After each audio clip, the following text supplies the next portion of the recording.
మనకి 4 వేదాలు, వేదాంగాలు, ఉపవేదాలు, ఉపనిషత్తులు, 18 స్మృతులు, 18 సిద్ధాంతాలు, 18 పురాణాలు, పర్సనాలిటీస్ లైక్ సుబ్రహ్మణ్యం, నారద, ఇంద్ర, వరుణ, వాయు, జీవులు, Kamadhenu, Kalpavriksha, Syamantakamani, character like Rama, philosopher like Krishna, దశావతారాలు, యుగాలు, మన్వంతరాలు, కల్పం. మన శ్లోకాలు, స్తోత్రాలు కాంప్లెక్స్ రిథమిక్ ప్యాటర్న్స్ లో ఉంటాయి. ఉదాహరణకు జటాకటాహ సంభ్రమం భ్రమన్నిలింప నిర్జరి విలోల వీచి వల్లరి విరాజమాన మూర్ధని ధగ ధగ ధగ జ్వలల్ల లాట పట్టపావకే కిషోర చంద్రశేఖరి ప్రతిక్షణమ్మమ. మన దేశంలో 5th సెంచరీలోనే నలంద యూనివర్సిటీ ఉంది. 24 కిలోమీటర్ల విస్తీర్ణంలో 2000కు పైగా ఆచార్యులతో, 300 ఉపన్యాస కేంద్రాలతో, 10,000కు పైగా విద్యార్థులతో 90 లక్షల గ్రంథాలుండేవి మిత్రమా. చైనీస్ ట్రావెలర్ హ్యాన్సంగ్ తన గ్రంథంలో పేర్కొన్నట్టు ఇప్పుడున్న China, Tibet, Turkey, Indonesia, Malaysia, Korea మొదలైన దేశాల నుంచి వచ్చి విద్యను అభ్యసించేవారు ఇక్కడ. యూనివర్సిటీ ఆఫ్ మాంచెస్టర్ 2007లో Indian predator Newton discovery by 250 years అంటే భారతీయులు న్యూటన్ కన్నా 250 ఇయర్స్ ముందే గ్రావిటీ యొక్క థియరీ కనుక్కున్నారని నేను చెప్పడం కాదు,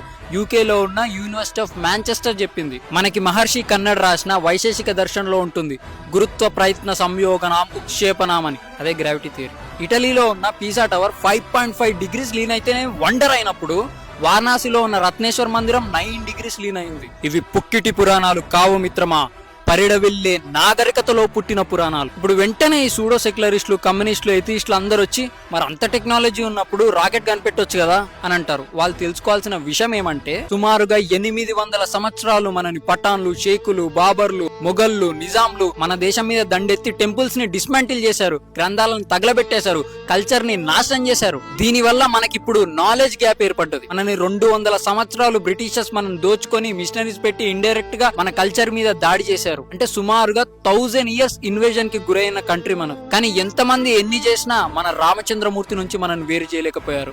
ఈ రోజుకి మన దేశం సనాతన ధర్మ పునాదుల పైనే ఉన్నది. నాకు గర్వంగా ఉంది పితృవాక్య పరిపాలకుడైన నా శ్రీరామచంద్రమూర్తి పుట్టిన దేశంలో పుట్టినందుకు.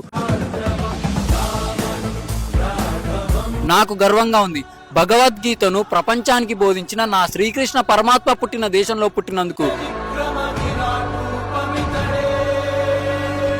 నాకు గర్వంగా ఉంది ఈ దేశ వారసత్వపు సంపదకు నేను వారసుడినైనందుకు.